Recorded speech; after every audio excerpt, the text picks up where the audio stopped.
누구를 위한 신앙인가? 라는 제목으로 하나님 말씀 함께 생각합시다. 스데반이 순교했었죠. 지난번에 스데반의 설교에 대한 말씀을 드렸었고요. 그리고 난 뒤에 유대인들이 분노해서 돌로 쳐 죽입니다. 그리고 난 뒤에 박해가 가해지게 되고, 박해를 피해서 성도들이 사방으로 흩어져서 복음을 전하게 됩니다. 그 말씀이 오늘 4절부터 읽었는데, 오늘 8장 1절 말씀에 1절 하반절에 이렇게 기록되고 있습니다. 다 같이요, 시작. 그날에 예루살렘에 있는 교회에 큰 박해가 있어 사도 외에는 다 유대와 사마리아 모든 땅으로 흩어지니라. 아멘. 왜냐하면 사울, 나중에 바울이 되죠. 바울이 주도하는 큰 박해가 일어나게 됩니다. 그래서 사도들은 예루살렘에 남았지만 사도들 외에는 다 어디로 흩어졌다? 유대와 사마리아 모든 땅으로. 예루살렘에서 성령 받고 교회가 세워지고 복음이 전해지다가 유대와 사마리아로. 그런데 우리가 사도행전 1장 8절 말씀을 잘 기억하고 계시죠? 사도행전 1장 8절에 오직 성령이 너에게 임하시면 너희가 권능을 받고 예루살렘과 온 유대와 사마리아와 땅끝까지 이르러 복음이 전해질 것이다 라고 예수님 말씀하셨거든요. 예루살렘, 그 다음에 유대, 사마리아, 이 셋째 줄에 유대, 사마리아. 복음이 땅끝까지 전파되는 그 과정에서 예루살렘 교회의 성도들은 생각을 안 하고 있었거든요. 예루살렘만 생각하고 있었거든요. 그런데 스데반의 일로 인해서 큰 박해가 가해지게 되자 온 성도들이 예루살렘을 도망치기 시작. 예루살렘에서 뛰쳐나가면 도망을 쳐서 어디로 갔다? 유대 땅으로. 그리고 가서 복음을 전합니다. 그리고 사마리아로 가게 돼요. 오늘은 이제 이 사마리아 선교와 관련된 내용들입니다. 3절에 보면 스데반을 장사하고 경건한 사람들이 스데반을 장사하고 이제 울었다는 얘기가 나오고, 2절에 보면, 그리고 3절에 보면 사울이 교회를 잔멸했다. 다음번에 이제 사울 얘기를 할 때 다시 이 말씀을 다시 볼 겁니다. 그리고 각 집에 들어가서 믿는 남녀들을 끌어다가 오겠다 넘겼다. 이게 사울이 했던 일들이에요. 자, 그리고 나서 그 흩어진 무리들이 여기 흩어졌다. 그래서 흩어진 무리들이 무엇을 했느냐? 아까 말씀드렸지만 복음을 전하는데요. 그러니까 그 말씀이 오늘 시작됩니다. 4절 다 같이요, 시작. 그 흩어진 사람들이 두루 다니며 복음의 말씀을 전할세. 예, 흩어진 무리들이 이제 사방에 나가서, 즉 유대와 사마리아에서 복음을 전하기 시작했다는 겁니다. 주님의 복음이 그 일로 인하여서 예루살렘에 머물러 있지 않고 유대 땅 사방으로 퍼져나가기 시작했다라는 그런 말씀입니다. 자, 그리고 나서 이제 본격적으로 사마리아에 복음이 전파되기 시작하는데요. 5절입니다. 다 같이요, 시작. 빌립이 사마리아 성에 내려가 그리스도를 백성에게 전파하니. 아멘. 이 빌립이 누구냐? 예수님의 12명의 사도 중에도 빌립이 있긴 있습니다만은, 이 빌립은 그 12사도 중에 들어가는 빌립이 아니고 7명의 일꾼들, 초대교회가 헬라파 중에서 뽑아서 안수하고 세운 7, 우리가 집사라고 말하는 그 중에 한 사람, 이 빌립. 이걸 구분하기 위해서 전도자 빌립 이렇게 말합니다. 이 사람을 전도자 빌립이라고 그래요. 제가 지난주 설교에서 이디오피아 내시에게 복음 전했던 그 빌립이 요 빌립입니다. 그 일이 지금 오늘 말씀 뒤에 나와요. 오늘 요 말씀이 그거보다 좀 앞에 있는 거죠. 자, 빌립이 사마리아 성으로 흩어져 간 겁니다. 거기 내려가서 그리스도를 백성에게 전파했다. 그리스도를 전했다 라고 이야기하고 있습니다. 자, 이제 여러분 생각해 보십시오. 사마리아 성에 복음이 전해졌다. 혹시 그 전에 있었던 일들이 이 사마리아와 관련돼서, 사마리아의 복음이 전해진 것과 관련해서 생각나는 일이 있습니까? 예수님께서 요한복음 4장에 보면 사마리아 수가성에서 우물가의 여인을 만나고 그리고 여인의 소개로 동네 사람들에게 가서 예수님께서 말씀을 전하신 사건이 요한복음 4장에 기록되어 있거든요. 그때 예수님께서도 사마리아 사람들, 보통 유대인들은 상종하지 않았지만 예수님께서는 그 사마리아에 가셨고 여인과 대화를 나눴고 그들에게 복음을 전했습니다. 또 예수님 비유에서도 사마리아 사람, 선한 사마리아 사람이 강도 만난 사람을 구해주는 그런 비유를 드십니다. 예수님이 지어내신 이야기인데, 예수님이 지어내신 얘기 속에 왜 사마리아인이 선한 주인공으로 등장하게 되느냐? 예수님께서 사마리아인들에 대해서 차별하지 않으셨다는 겁니다. 그들도 하나님의 백성이라는 생각을 예수님은 계속해서 갖고 계셨던 것 같습니다. 그런데 예수님께 그렇게 가르침을 받았던 사도들은 안 하는데 빌립이 나가서 힘있게 사마리아 성에 가서 복음을 전하기 시작한 겁니다. 자, 그래서 어떤 반응이 나타났느냐? 6절 다 같이요, 시작. 무리가 빌립의 말도 듣고 행하는 표적도 보고 한 마음으로 그가 하는 말을 따르더라. 아멘.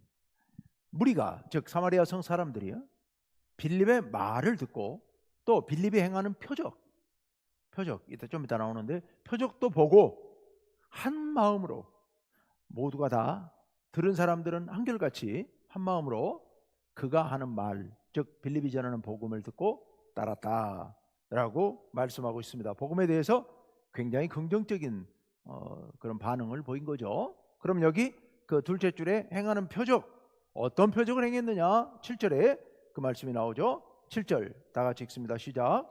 많은 사람에게 붙었던 더러운 귀신들이 크게 소리를 지르며 나가고 또 많은 중풍병자와 못 걷는 사람이 나으니. 아멘.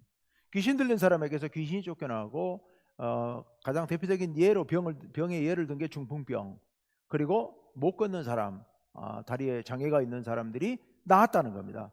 나아서 고침을 받았다. 그래서 8절에 이렇게 정리하고 있습니다. 다 같이요, 시작. 그 성에 큰 기쁨이 있더라. 아멘. 큰 기쁨. 이게 뭘까? 우리 복음을 원래 원어대로 말하자면 기쁜 소식이거든요. 기쁨. 복음이 전해지자 그들이 복음을 받아들이고 구원을 얻고 하나님의 자녀가 되었다는 얘기입니다. 그래서 그로 인하여서 그들이 크게 기뻐했다. 이 큰 기쁨, 다른 말로 그들이 구원받게 되었다. 구원의 기쁨을 누렸다. 이런 말씀이 되겠습니다. 자, 여러분, 여기서 우리가 가만히 다시 한번 생각해 보십시오. 지난주 설교에서 제가 이디오피아 내시에게 복음을 전한 그 얘기에서 말씀을 드렸습니다. 복음을 전파하는 데 있어서 중요한 장애 요소, 장벽들이 있었다. 그 장벽들이 사람들의 의식 속에, 문화 속에 하지 말아야 될 것처럼, 마치 자신들이 벽을 쌓아놓고 여기 넘어가면 큰일 나는 것처럼 이렇게 생각하고 넘지 않으려 했던 장벽들이 있었다. 그게 대표적인 게 바로 사마리아 사람들. 이 사람들에게는 복음을 전할 수가 없다. 저 사람들은 그 하나님의 백성으로 구원받을 수 없다라는 생각을 갖고 있었는데, 그들을 향하여서 이 빌립이 성령의 인도하심을 따라 용감하게 사마리아 성으로 넘어갔고, 그 사마리아 성에 가서 복음을 전했고, 그로 인하여서 많은 사람들이 구원받는 이 큰 기쁨이 있는 이런 역사가 일어나게 된 겁니다. 성령께서 빌립을 인도하셔서 장벽을 뛰어넘어서 사마리아까지 가게 하셨고 그들을 구원하는 역사가 나타났다라는 겁니다. 자, 그런데 거기서 또 하나 에피소드가 거기에 등장을 합니다. 9절로 갑니다. 9절요. 다 같이요. 시작. 그 성에 시몬이라는 사람이 전부터 있어 마술을 행하여 사마리아 백성을 놀라게 하며 자칭 큰 자라 하니. 예, 그 성에 누가 있었어요? 시몬이라는 사람이 있었습니다. 그 사람이 뭐 하는 사람이었어요? 마술사였습니다. 여기서 마술이라는 게 도대체가 뭘까? 뭐 요술이라고도 하죠. 요즘 우리가 마술 이렇게 막 하고 이런 거 다 눈속임으로 이렇게 하는데 그런 차원이 아니고, 여기 이 마술사는 아마도 신비적인 그런 일을 행하는 사이비 종교 또는 무당, 좀 신령한 무당 이런 거 아니었을까, 네, 그렇게 보여집니다. 근데 그 사람이 사마리아 백성들을 놀라게 했다. 그래서 온 백성들이 다 긍정적으로 놀라고 믿고 따르고 존경하고 그랬던 것 같아요. 그래서 셋째 줄에 자칭 큰 자, 자기 스스로 큰 자다, 이렇게 자기 스스로를 불렀다. 근데 자기만 그런 게 아니에요. 10절로 갑니다. 10절로 갑니다. 10절 다 같이요. 시작. 낮은 사람부터 높은 사람까지 다 따르며 이르되 이 사람은 크다 일컫는 하나님의 능력이라 하더라. 아멘. 낮은 사람부터 높은 사람까지 다 따랐다. 그러니까 대단한 인기를 누리고 있었다는 겁니다. 어떤 일이 생기면, 문제가 생기면, 또 앞날이 불투명하면 이 사람을 찾아가서 이 사람에게 앞날을 묻고 문제를 해결해달라고 요청하고, 이렇게 하면서 모두가 존경하고 따르는 그런 사람이었다. 그래서 사람들이 뭐라고 그러느냐, 이 사람은 크다 일컫는 하나님, 저 높은 곳에 계시는 하나님의 능력, 하나님의 권능을 받은 사람이다. 이 말은 다른 말로 바꾸면 하나님처럼 그렇게 높임 받았다. 자기가 하나님의 영광을 가로채고 자기가 하나님의 행세를 하면서 그렇게 백성들을 위해 군림했었다. 이런 이야기일 겁니다. 그렇게 해서 아마 돈도 많이 벌고 그렇게 한 것 같습니다. 자, 그런데요, 11절에 보면 이런 말씀이 기록되어 있습니다. 다 같이 시작. 오랫동안 그 마술에 놀랐으므로 그들이 따르더니. 예, 아까 10절에서도 다 따랐다고 그랬는데 여기서도 따랐다라고 얘기하고 있습니다. 근데 따랐던 이유가 오랫동안 그 마술에 놀랐으므로. 놀랐다. 지금 제가 놀랐다는 말씀을 노란 글씨로 강하게 제가 표시를 해놨는데요. 아까 9절에서도 마술을 행하여서 사마리아 백성들이 놀랐다, 놀라게 했다라고 기록되어 있었어요. 11절에도 또 마술에 놀랐다라고 이야기를 하고 있습니다. 이 놀랐다는 말을 주의해서 보십시오. 그들이 따랐다. 그런데 12절은 읽지 않겠습니다만 12절에 보면 빌립이 열심히 복음을 전합니다. 그리고 남녀가 다 세례를 받았다. 빌립이 전도하는 것을 듣고 사람들이 다 세례를 받았다. 빌립에게서. 이런 말씀이 12절에 있어요. 그리고 13절 다 같이요. 시작. 시몬도 믿고 세례를 받은 후에 전심으로 빌립을 따라다니며 그 나타나는 표적과 큰 능력을 보고 놀라니라. 아멘. 아멘. 많은 사람들이 빌립의 전도를 받고 세례를 받고 그렇게 하는 걸 보고서 시몬도 보고 믿은 거예요. 자기가 보니까 빌립이 행하는 표적을 보니까 자기하고 차원이 다르니까, 그러니까 이제 그런 일을 하는 사람들은 또 자기보다 더 센 사람들 앞에 팍 숙이잖아요. 그래서 빌립에게 고개를 숙이고 꿇고 예수를 믿고 세례를 받은 거예요. 세례를 받은 후에 전심으로, 정말로 빌립을 존중하고 존경하면서 전심으로 빌립을 따라다닌 거예요. 빌립이 가는 곳마다 쫓아다녔다는 얘기죠. 잠시도 한눈 팔지 않고 빌립만 쫓아다녔다, 그런 말이에요. 빌립을 따라다니며 그 나타나는 표적 그리고 큰 능력을 보고 어떻게 했다고요? 놀랐다. 아까 지금 바로 이 짧은 몇 구절 안에 놀랐다는 말이 지금 세 번째 나오고 있습니다. 처음에는 시몬이 마술을 행해 갖고 사마리아 사람들이 놀랐어요. 그리고 11절에 또 오랫동안 그렇게 하는 걸 보고 또 놀랐어요. 그들이 많이 놀라고 있었다라고 기록하고 있어요. 그런데 그렇게 사마리아 백성들을 놀라게 만들었던 이 시몬이 이번에는 자기가 놀라요. 누구를 보고요? 빌립을 보고 놀라는 겁니다. 빌립이 행하는 일들을, 표적을 보고서 놀랐다라고 말하고 있습니다. 자, 이제 그런데 그 다음 한 단계 더 넘어갑니다. 한 단계 넘어가서 이제는 14절로 가봅니다. 다 같이요. 시작.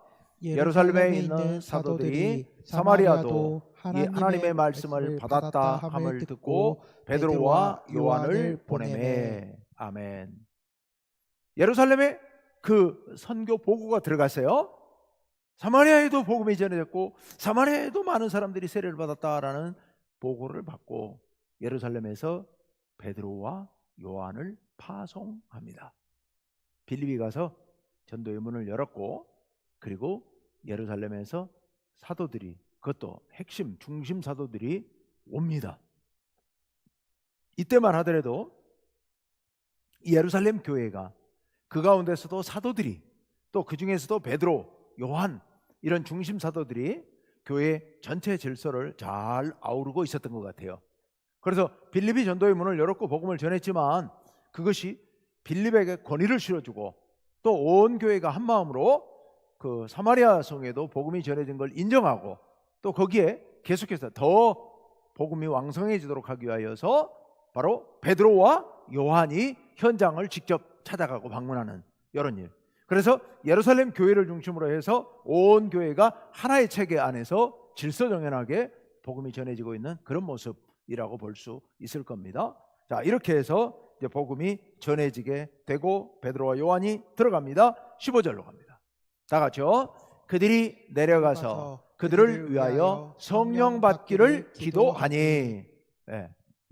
이제 16절에 보면 세례는 받았는데 아직까지 성령 받은 사람이 한 명도 없었다. 그래서 베드로와 요한이 가서 성령 받기를 위해서 기도했다라고 말씀하고 있습니다. 자, 그러자 17절로 갑니다. 다 같이요. 시작. 이에 두 사도가 그들에게 안수함에 성령을 받는지라. 아멘. 사실은 여기 이제 조금 우리가 생각할 대목이 있는데요.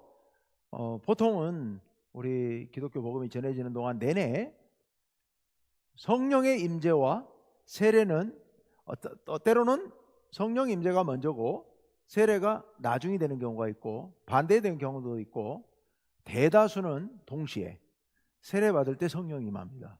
세례 받을 때. 그런데 간혹 지금 성경 안에 보면 특히 이제 여기하고 나중에 에베소 교회하고 두 군데 정도 먼저 세례를 받고 나중에 성령이 임하는 이런 역사가 있습니다. 그래서 우리가 이 말씀을 보고는 교리적으로 순서가 세례는 세례대로 받고 나중에 성령 받는 건 별도로 안수기도를 받아야 된다, 이런 생각하면 안 됩니다. 이거는 하나님의 자유로운 역사에 의해서 또 필요에 따라서 어떨 때는 성령이 임하는 걸 보고 세례를 주는 이야기가 얼마 지나지 않으면 고넬료 가정에 그렇게 했거든요. 그때는 성령이 먼저, 세례가 나중이었어요. 그리고 보통 경우는 세례 받을 때 성령이 동시에 함께 임했다라는 겁니다. 그래서 이건 순서가 정해진 건 없다. 성령의 역사는 자유롭게 역사하신다라는 거예요. 근데 우리가 이제 여기서 한 가지 생각해 볼 수 있는 일은 어쩌면 당시에 복음 초기였기 때문에 하나님께서 교회의 질서를 위하여 이 사도들 베드로와 요한의 권위를 세워주시기 위해서 하나님께서 이런 순서대로 사마리아 교회에는 역사하신 것이 아닌가, 이렇게 생각은 합니다. 그러나 그것은 중요하지는 않고요. 다른 교회에서는 또 바뀌니까요. 어쨌든 예루살렘 교회가 중심이 되고 또 사도들이 중심이 돼서 복음 사역을 감당했다. 자, 그런데 이제 여기서 한 가지 문제가 생깁니다. 18절 다 같이요. 시작. 시몬이 사도들의 안수로 성령 받는 것을 보고 돈을 드려. 아까 시몬 빌립을 열심히 전심으로 하나도 안 빠뜨리고 막 쫓아다니면서 보고 있었는데 이게 사도들이 오더니 안수기도 하니까 막 성령을 받고 역사가 나타나는 걸 보고서 돈을 드린 거예요. 돈을 왜 드렸느냐? 19절에 돈 드린 이유가 나오죠. 다 같이요.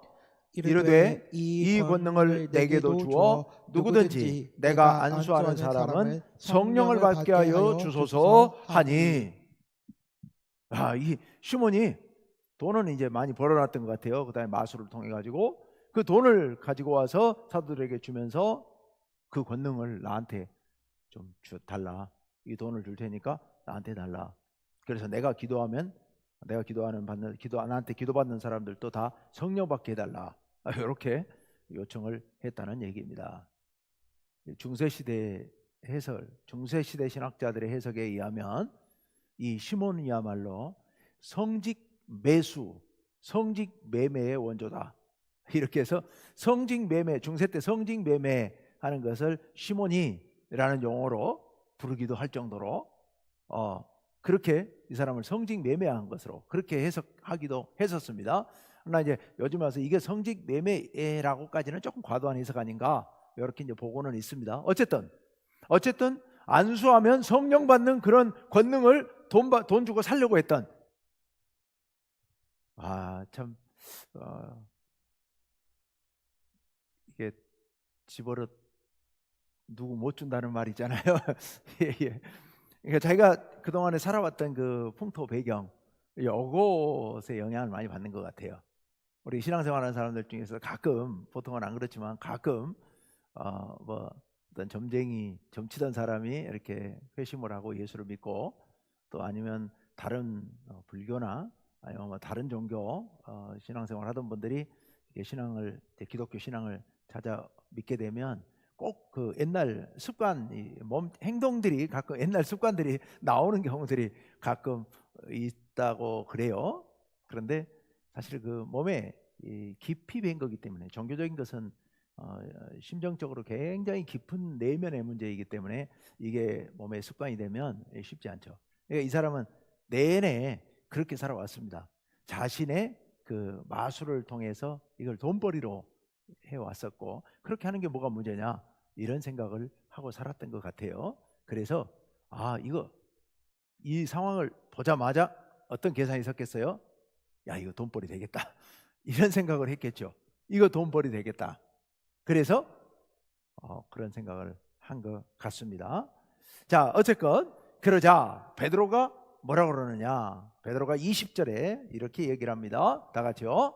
베드로가 이르되 내가 하나님의 선물을 돈 주고 살 줄로 생각하였으니 내가 함께 망할지어다. 아멘.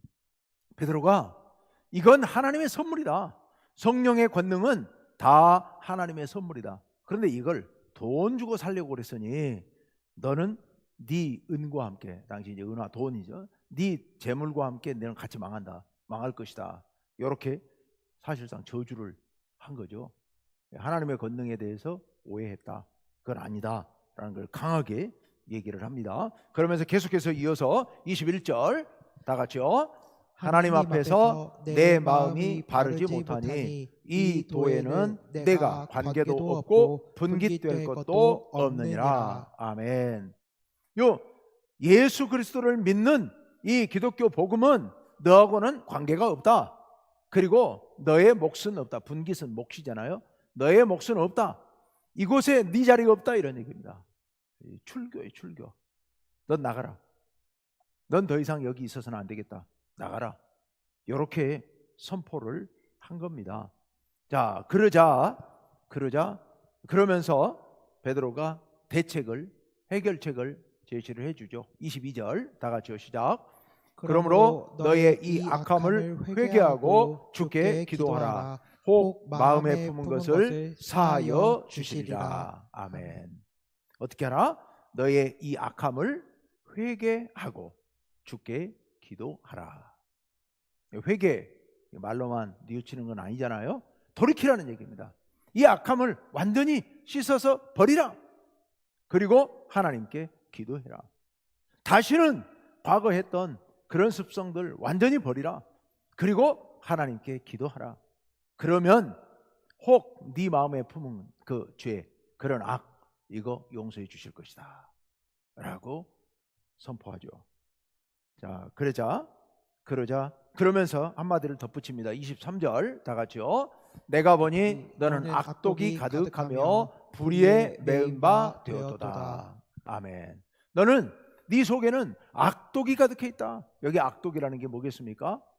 원래 타고날 때부터 이 사람은 악한 사람으로 타고났다 뭐 이런 뜻이라기보다는 그 속에 지금까지 죄악과 더불어 살아왔던 그런 모든 습성들이 몸에 잔뜩 배어 있으니, 가득 차 있으니, 그리고 네가 그동안에 그렇게 불의를 행했던 것들, 그 거짓 속임수를 가지고 마술을 가지고 네가 돈을 긁어 모으고 하나님의 영광을 가로채고 이랬던 그 불의에 매인 바 되었도다 라고 선포하면서 마지막에 이렇게 얘기를 합니다. 24절 다 같이 시작.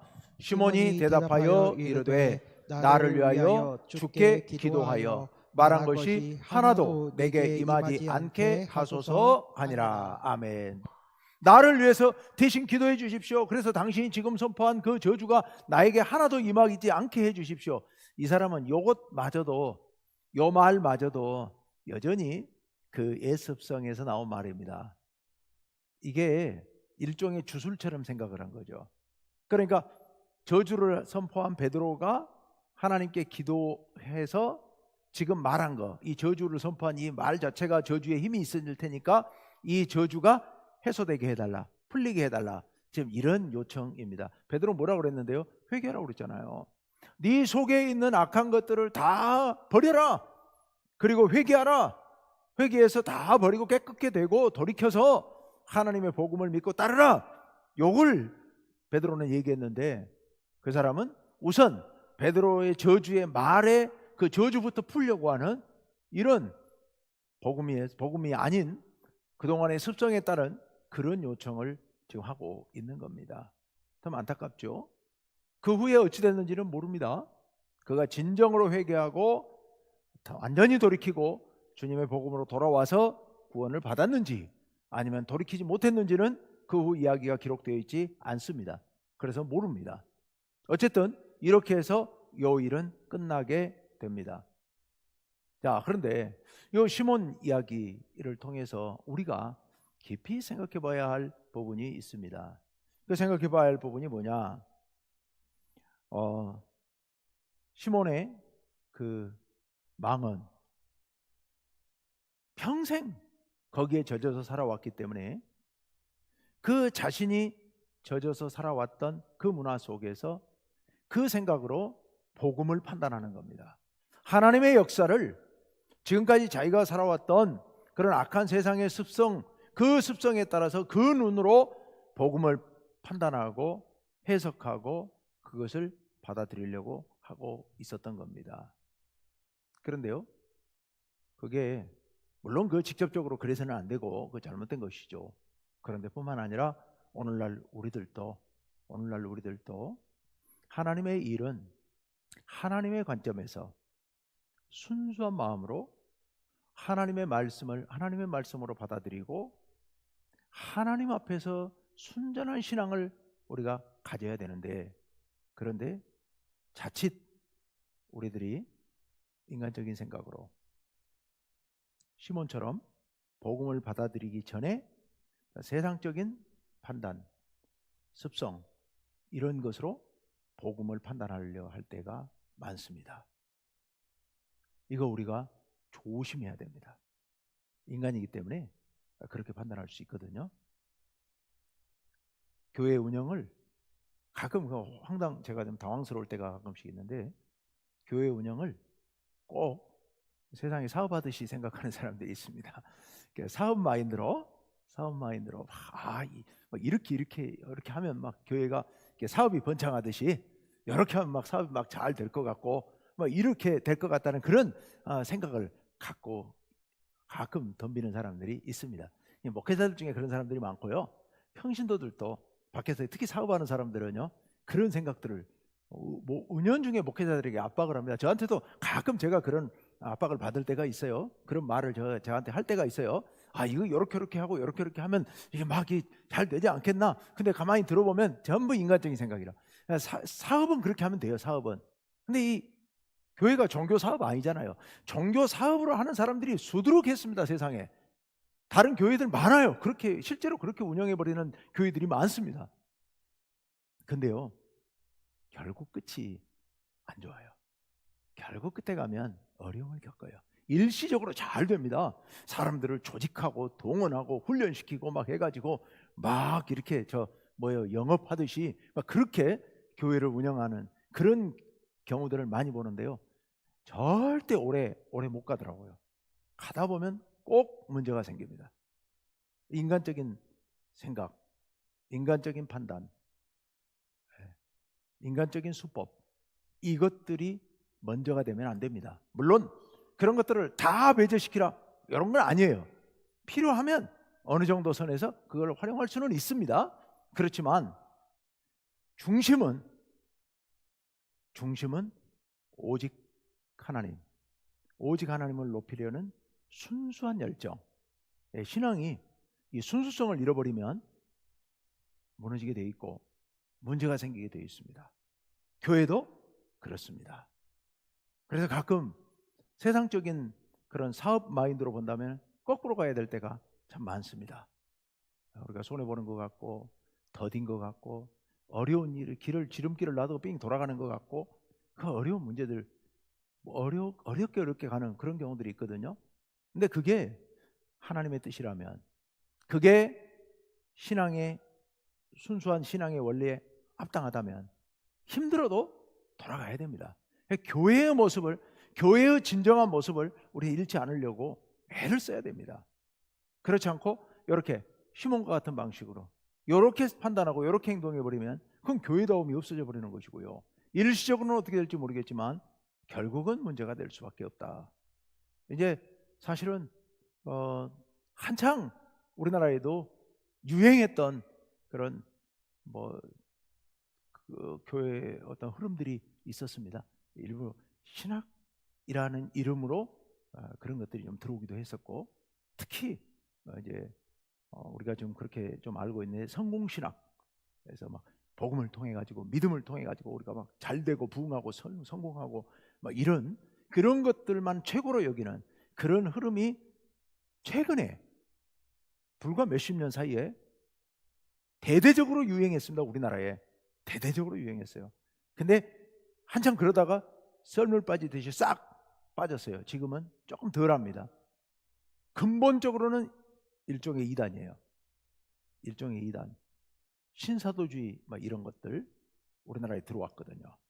근데 지금은 조금 주춤한 것 같아요. 코로나 이후 좀 잠잠해졌어요. 코로나 이후에. 자, 오늘 이 말씀에서 더 이상 길게 말씀드리지 않겠습니다. 오늘 이 말씀에서 우리가 기억할 것, 시몬과 같은 어리석은 판단하면 안 된다. 세상의 이치를 가지고 교회에 끌고 들어오려고 해서는 안 된다. 우리의 신앙은 언제나 오로지 하나님만을 바라보면서 순수한 열정으로 순수한 복음을 지키려고 애쓰는 그런 교회가 진정한 교회이고, 그런 교회가 하나님의 역사로 부흥하고 하나님의 역사로 복음이 전해지고 하게 된다는 겁니다. 지금 어려움, 지금 삥 돌아가는 것, 이거 우리 두려워하지 말아야 된다. 하나님께 맡기고 우리는 우리의 할 일을 최선을 다해서 하는 그런 모습이어야 한다라는 겁니다. 빌립이나 사도들처럼 오직 순수한 열정으로 성령의 이끌림을 받고 나아갈 때 복음이 전파되고 우리의 믿음이 바로 서게 되고 또 교회가 부흥하게 되고 그렇게 될 줄로 믿습니다. 오늘 우리가 이 말씀을 깊이 생각하면서 주님, 시몬이 아니라 빌립이나 베드로나 요한과 같은 순수한 열정으로 성령의 인도하심을 따라 힘있게 복음을 증거하는 우리 온 교회, 우리 온 성도들 되게 하옵소서. 우리 그렇게 간절한 마음으로 기도하시기를 바랍니다. 또 내일